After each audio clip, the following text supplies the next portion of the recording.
Lagot ang PBA kay Bol Bol, ang lakas sa tune-up game, tara kwentuhan.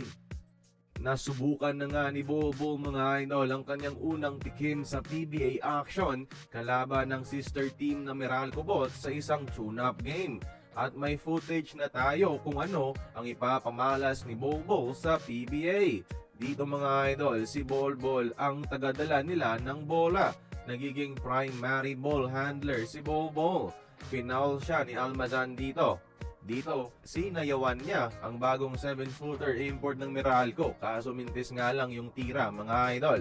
So pinapakita na nga talaga ng TNT na kayang maging point guard o point center ni Bol Bol para sa kanila mga idol.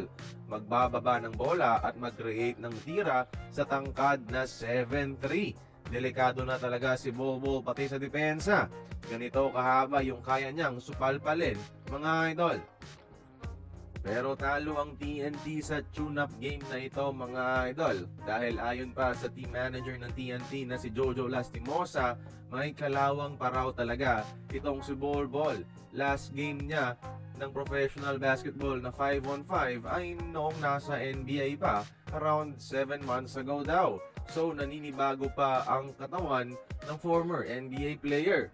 Pero inamin din ni team manager Jolas mga idol no, na maipapagpag yan ni Bol Bol ang kalawang at magiging delikado na siya pagdating mismo ng kanyang PBA debut sa Marso 20 mga idol. Sana maipakita niya no, na kaya talaga niyang maging superstar o God mode sa PBA dala ng kanyang NBA caliber. Kaya kayo mga idol, tingin nyo ba ilang puntos kaya ang kayang gawin ni Bol Bol sa kanyang PBA debut kalaban ng Rain or Shine Elasto Painters next week mga idol? Kayo nang bahalang humusga sa ating comment section. Join the conversation. Magkomento lamang sa ibaba.